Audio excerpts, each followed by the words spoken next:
জয় শ্রীকৃষ্ণ। রাধে রাধে। বন্ধুরা, আপনাদের সকলকে জানাই বুদ্ধ পূর্ণিমার অনেক অনেক শুভেচ্ছা। বন্ধুরা, আজ বুদ্ধ পূর্ণিমার এই মহারাতে অবশ্যই কিন্তু আপনারা এই শব্দটি মুখে আনুন, কারণ বন্ধুরা আজকের দিন এবং রাত অত্যন্তই শুভ। আজকের দিনে ভগবান বিষ্ণুর নবম অবতার ভগবান গৌতম বুদ্ধ এই ধরা ধামে আসেন এবং আজকের দিনেই তিনি বোধি লাভ করেছিলেন। ফলে আজকের রাতে বহু দেবী দেবতার কৃপা আমাদের ওপর পড়ে। ফলে এই দিনে বহু মানুষের মনের ইচ্ছা ভগবান পূর্ণ করে দেন। তাই বন্ধুরা, আজ রাতে কিন্তু ঘুমোতে যাওয়ার আগে এই শব্দটি বলে আপনারা তারপর ঘুমাবেন। দেখবেন যে ভগবান শ্রীকৃষ্ণের কৃপায় আপনারা অত্যন্তই ভাগ্যশালী হয়েছেন। আপনাদের সকল মনোবাসনা ভগবান পূর্ণ করে দিয়েছেন। কারণ আজকের এই মহারাতে, যেই রাতে মহাদেব ভগবান শ্রীকৃষ্ণ, মা লক্ষ্মী এবং বিভিন্ন দেব দেবী কৃপা এসে আমাদের জীবনে পড়ে, তাই সেই রাতে বন্ধুরা আমাদের সামান্য কিছু কার্যে, যেমন এই সামান্য জিনিসটি আজ রাতে সিঁদুরে মিশিয়ে দিলে বা সামান্য একটু লবণ আজ রাতে বাড়ির এখানে ছড়িয়ে দিলে বাড়ির বাস্তু দোষ কাটে, স্বামী সন্তান পরিবারের মঙ্গল হয়, পরিবারে আয় উন্নতি অর্থ সৌভাগ্যে ভরে ওঠে। তাই বন্ধুরা আজকের এই মহারাতে ভগবান শ্রীকৃষ্ণ ও মা লক্ষ্মীকে স্মরণ করে এই একটি কার্য কিন্তু বন্ধুরা আপনারা অবশ্যই করুন। বন্ধুরা, আজকের এই দিন একটি বিশেষ দিনের মধ্যে অন্যতম। এই দিনে বহু দুর্ভাগ্য সৌভাগ্যে পরিণত হয়, কারণ বন্ধুরা এই বিশেষ দিনে বহু দেব দেবী এই ধরাধামে আবির্ভাব হয়। তাই যদি বন্ধুরা আপনাদের মনের বাসনা এইভাবে ঈশ্বরকে জানাতে পারেন, তো ঈশ্বরের কৃপায় তা অবশ্যই পূর্ণ হবে। কারণ কিছু কিছু কর্ম বন্ধুরা আমাদের বন্ধ ভাগ্য খুলে দেয়। তাই আজ রাতে ঘুমানোর আগে অবশ্যই কার্যটি কিন্তু করতে একদমই ভুলবেন না। তো নমস্কার বন্ধুরা, আমি রাজু, আর আমাদের চ্যানেলে আপনাদের স্বাগত। তার আগে বন্ধুরা ভিডিওটি একটি লাইক করে কমেন্টে হর হর মহাদেব ও জয় শ্রীকৃষ্ণ অবশ্যই লিখুন। বন্ধুরা দেখবেন যে এমন কিছু দোষ আমাদের জীবনে লেগে যায় যা অনেক পুজো পাঠ করা সত্ত্বেও তা কিছুতেই দূর হয় না।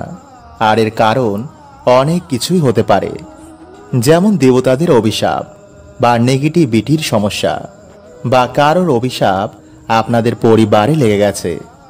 বন্ধুরা এর মধ্যে দেবতাদের অভিশাপ সহজে কিন্তু যায় না। যেমন ধরুন প্রাচীনকালে কোনো মন্দিরে আপনাদের কোনো পূর্বজ কোনো মানসিক করেছিলেন, বা আমাদের কোনো পূর্বজের কারণে সেই মন্দিরের কোনো ক্ষতি হয়ে যায়, আর এই কর্মের ফল বন্ধুরা আমাদের পুরো পরিবারকেই কিন্তু ভোগ করতে হতে পারে। যেমন দেখবেন কোনো পরিবারে কোনো উন্নতি হয় না, পরিবারে ছাড়াছাড়ি, সারাদিন বাড়িতে ঝামেলা, সন্তান হয় না, বিয়ে হয় না, মনে হয় বাড়িতে যেন কোনো প্রাণী নেই। এর মানে বন্ধুরা দেবতাদের কৃপা আপনাদের পরিবারের ওপর নেই। পরিবারে অকাল মৃত্যু, যাতেই হাত দেন তাতেই লস। তাই বন্ধুরা যদি আপনারা এমন কিছু ভোগ করে থাকেন, তো অবশ্যই আপনাদের এর উপাচার করা দরকার। কারণ বন্ধুরা মানুষ শুধু এই ভৌতিক জিনিসকেই দেখতে পায়, এর পিছনের কি কারণ রয়েছে মানুষ অনুমানও করতে পারে না। তাই প্রাচীনকালে গুরুই আমাদের মার্গদর্শন করতেন, কিন্তু বর্তমানে বেশিরভাগ মানুষের যেহেতু কোনো গুরু নেই, ফলে মানুষ ধীরে ধীরে সমস্যায় জড়িয়ে তার জীবন নরক হয়ে ওঠে। তাই বন্ধুরা আজকের এই ভিডিওতে আমরা জানব যে কিভাবে আপনি ঈশ্বরের কৃপা পেয়ে এই সমস্ত সমস্যা থেকে বাইরে বেরিয়ে আসবেন। বন্ধুরা যেহেতু আমাদের জীবনে কোনো কর্ম দোষ লেগেছে, তাই ভক্তির সাথে আমাদের কিছু কর্ম অবশ্যই করা দরকার। যেমন দান ধর্ম। আমাদের শাস্ত্রে দানকে খুবই গুরুত্বপূর্ণ বলা হয়েছে, কারণ বন্ধুরাই কাজ করার মাধ্যমে আপনি তাদের আশীর্বাদ প্রাপ্ত করেন। ফলে জীবন থেকে অনেক দোষ, অভিশাপ, বাধা বিপত্তি এতে নাশ হয়ে যায়। যেমন পশু পাখিকে অন্নদান, কোনো গরিবকে বিভিন্নভাবে সাহায্য করা, তা পয়সার দিক থেকেই হোক বা বিদ্যার দিক থেকে। এতে কি হবে বন্ধুরা, আপনারা তাদের আশীর্বাদ পেয়ে আপনার বিকর্মে নাশ হবে, ফলে আপনারা ঈশ্বরের কৃপা প্রাপ্ত করবেন। নাম্বার 2, সেবা। বন্ধুরা, যত মহান মহান ভক্তদের জীবনী পড়বেন, তারা ঈশ্বর নয়তো মানুষের অবশ্যই সেবা করতেন। যদি আপনি কর্মযোগ পালন করতে চান, তো মা বাবা, পশু পাখি বা বিভিন্ন মানুষের অবশ্যই সেবা করুন। আর যদি আপনি ভক্তিযোগ পালন করতে চান, তো মন প্রাণ দিয়ে শুধু ঈশ্বরের ভক্তি করুন। এত ঈশ্বরকে স্মরণ করুন যাতে ঈশ্বর আপনার প্রার্থনা শুনতে বাধ্য হয়ে যান। তো চলুন বন্ধুরা, এবার আমরা জেনে নিই যে আজ রাতে আপনারা কোন প্রক্রিয়াটি করবেন। বন্ধুরা, আজ ভগবান শ্রীকৃষ্ণের আশীর্বাদ প্রাপ্ত করার জন্য সন্ধেবেলায় আপনারা পরিষ্কার জামা কাপড় পরে তুলসী মঞ্চে ভগবান শ্রীকৃষ্ণের নামে একটি প্রদীপ অর্পণ করুন। তারপর বাড়িতে আপনারা যেমন সন্ধে দেন তেমনই সন্ধ্যা দেবেন। এরপর রাতের বেলায় আপনারা যা ভোজন করেন, তা ভোজন করার পর আপনারা 3 বার হে কৃষ্ণ করুণা সিন্ধু দীন বন্ধু জগৎপথে গোপেশ গোপিকা কান্ত রাধা কান্ত নমস্তুতে। বন্ধুরা, এই মন্ত্র জপ করার পর আপনারা ধ্যানে বসে ভগবান শ্রীকৃষ্ণের বিশ্বরূপের আপনারা চিন্তন করবেন। আপনাদের সময় অনুসার 5 মিনিট, 10 মিনিট বা 15 মিনিট, যেমন খুশি আপনারা তা অবশ্যই করবেন। এছাড়া বন্ধুরা, আপনারা চাইলে প্রত্যেক দিন রাতে শোয়ার আগে এই প্রক্রিয়াটি করতে পারেন। ফলে কিছু দিনের মধ্যে আপনার জীবনে এক অশেষ পরিবর্তন দেখতে পাবেন। হ্যাঁ বন্ধুরা, এতটাই শক্তিশালী এই প্রক্রিয়াটি। বন্ধুরা, হিন্দু ধর্মে সিঁদুরের গুরুত্ব অপরিসীম। প্রাচীনকাল থেকে হিন্দু মহিলারা বিবাহের পর সিঁথিতে সিঁদুর পরেন। মানা হয় সিঁদুরের কিছু নিয়ম পালন করলে স্বামীর যেমন আয়ু বৃদ্ধি হয়, তেমনি আয় উন্নতিও কিন্তু বাড়ে। আবার সিঁদুরের কিছু ভুলেও বন্ধুরা স্বামীর আয় উন্নতির পথেও কিন্তু বাধা এসে দাঁড়ায়, মানে স্বামীর জীবনে এসে পড়ে চরম দুর্ভাগ্য। তাই আজকের এই ভিডিওতে বন্ধুরা আমরা জানব যে সিঁদুরে কোন জিনিসটি রাখলে স্বামীর আয় উন্নতি বৃদ্ধি পায় এবং পরিবারে মা লক্ষ্মীর কৃপা হয়। এবং সাথে বন্ধুরা আমরা জানব যে কোন সময় নারীদের ভুলেও সিঁদুর পরতে নেই, এতে স্বামী এবং পরিবারে দুর্ভাগ্য নেমে আসে। এবং কোন আঙ্গুল দিয়ে সিঁদুর পরা উচিত এবং সিঁদুর পরার মন্ত্র কি। তাই অবশ্যই বন্ধুরা আপনারা কিন্তু ভিডিওটি পুরো দেখতে ভুলবেন না। এবং ভিডিওটি বন্ধুরা আপনারা একটি লাইক করে কমেন্টে হর হর মহাদেব ও জয় শ্রীকৃষ্ণ অবশ্যই লিখুন। নাম্বার 1, ভিজে সিঁদুর কখনই আপনারা মাথায় দেবেন না। এতে বন্ধুরা ভিজে সিঁদুরের মতন আপনাদের স্বামীর আয় উন্নতিও কিন্তু ধীরে ধীরে ডেবে যাবে। নাম্বার 2, সিঁদুর পরার মন্ত্র।